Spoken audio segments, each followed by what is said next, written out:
This is a fun little dish that I learnt when I was in Malaysia. It's a roti stir fry and it is really easy to make. Now, instead of using noodles or rice, we're actually using the roti bread that I've made here as part of the dish. That becomes the noodles or the rice. And believe me, it's nice and crunchy and flavoursome. And what I like to do is cook it in ghee. Ghee is separated butter. It's all the good stuff in the jar here to fry with, and that's the thing. It actually holds its temperature really well. So you can use it for frying in a pan like this and using it for lovely roti bread, or you can use it for stir fries or just about anything else. Now you can see this roti bread is fantastic. I use this all the time. It comes frozen and you keep it frozen until you're ready to use it. Take it out of the packet and into a pan. 2 minutes, a minute on each side, and it's done. And it's golden and ready to go. There's my little pro tip. My kids love them. I'll pop these over here and I'll take this roti out of the pan. Now that I've got it there, we're going to get cooking. And this is what I love about ghee. It has heaps of flavour. It is really, really easy to use, and it's quite solid at room temperature. But when you put it in the pan, it melts very, very quickly. Now, I've got the pan up nice and high now, and I'll just add some of these onions that are nice and thin.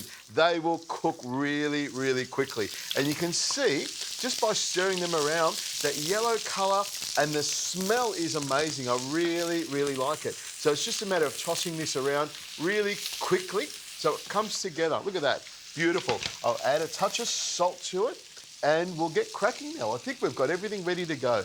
I've got some ginger and some chilli.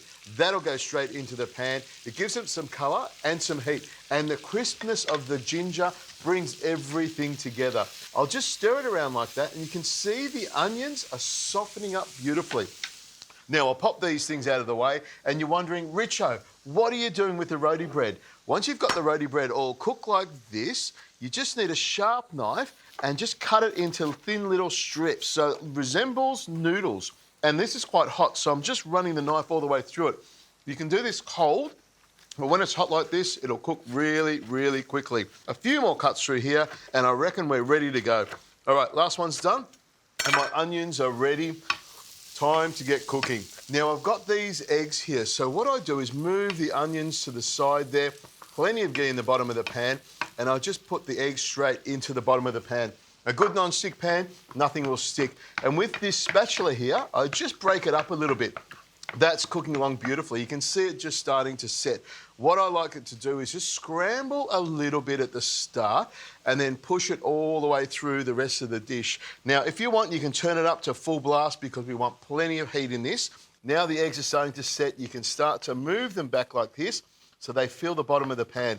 They're scrambling up beautifully. And when they're just about ready, which is about now, you grab the rest of the eggs and chop them through. Push them all the way back there like that. See how easy it is when you're using high heat and a good non-stick pan. In goes some prawns, pop them in there like that.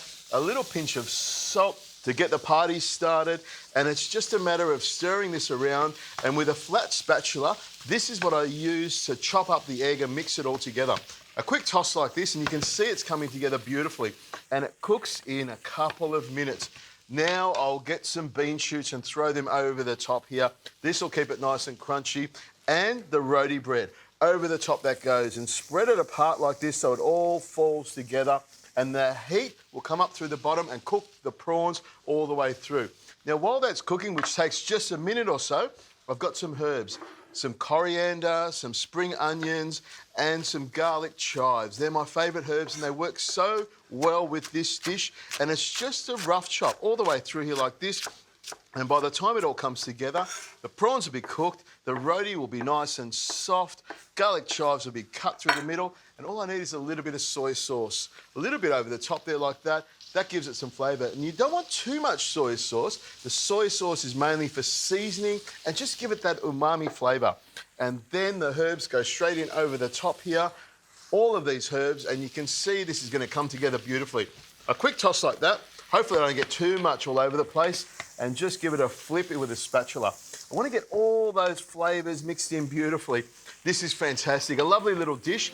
It will make a little bit of a mess if you're like me and want to throw it all over the place. Toss it off like that. That's looking really good. Nice and tasty. A little bit more salt in there. And we're just about ready to plate it up. Okay, a little toss around like that.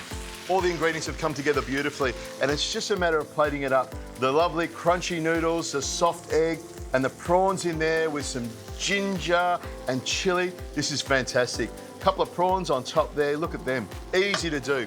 And then all you need to do is just make sure there's nothing on the side there, and then a little bit of soya sauce over the top just to season it up. Look at that. Fantastic, simple little dish using ghee and some of the best roti bread and fastest roti bread I've eaten. Have a taste of that. A little bit of the roti there.